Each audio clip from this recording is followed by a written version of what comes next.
The Galactic Council's Grand Tribunal convened for only the gravest matters. Today, humanity stood trial for the crime of existing too chaotically. Ambassador Chun, the Prime Arbiter's voice echoed through the chamber where representatives of 300 civilizations watched. Humanity stands accused of destabilizing galactic order through unpredictable behavior. How do you plead?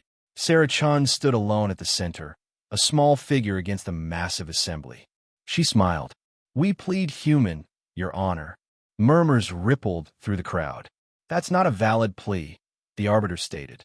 Then you don't understand humanity well enough to judge us, Sarah replied calmly. Prosecutor SpaceOper rose, his crystalline form refracting light dramatically.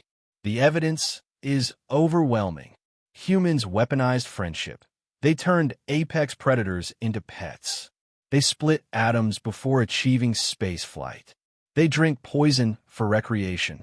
They have a museum dedicated to failed products. These beings are chaos incarnate.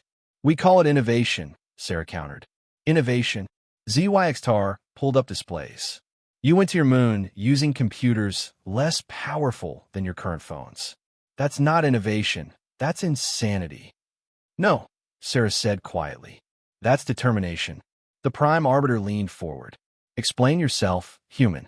Sarah took a breath. Every species here evolved to fit their environment.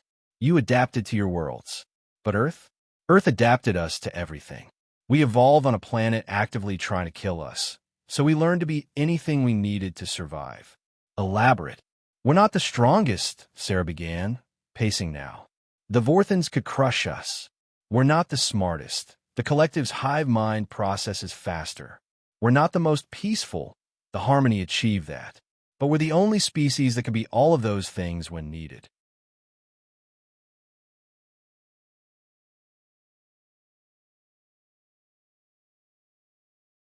She pulled up Earth's history. When we needed strength, we built machines. When we needed intelligence, we created computers.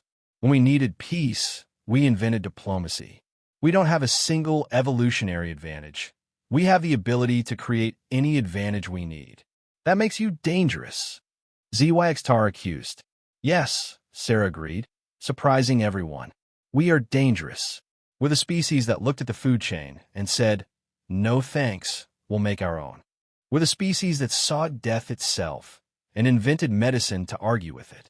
We're dangerous because we refuse to accept limitations. The council grew restless. But here's what you're missing, Sarah continued. We're also the species that looked at the vast, empty universe and felt lonely. We sent messages to stars hoping someone would answer. We put golden records on probes with our music, our languages, our children's laughter, just in case someone found them. She paused, looking at each delegation. We're the species that names our vehicles. That says, bless you when someone sneezes. That adopts animals that serve no purpose except companionship. We cry at movies about people who never existed. We hold doors for strangers. We invented the concept of fair play. Your point? The Arbiter asked. My point is we're not chaos incarnate. We're possibility incarnate. Every human is a walking contradiction, capable of war and peace, creation and destruction, logic and dreams. That's not a bug in our programming. It's the feature. Sarah pulled up her final display, images from across human space. Look at what we've done in 50 years among the stars. We didn't conquer, we traded. We didn't demand, we offered. Every human colony has alien residents. Every human ship has mixed crews. We're the only species that celebrates everyone else's holidays just for fun. She faced the Arbiter directly.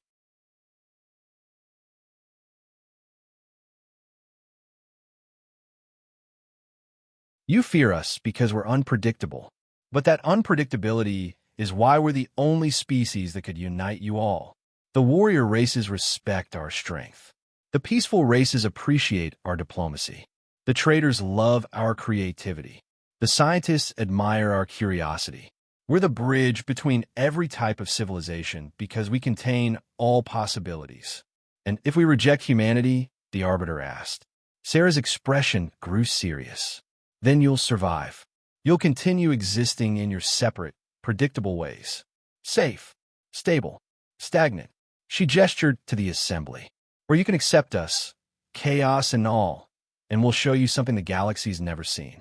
We'll show you what happens when 300 civilizations stop just coexisting and start truly living together. We'll take you to impossible places, solve unsolved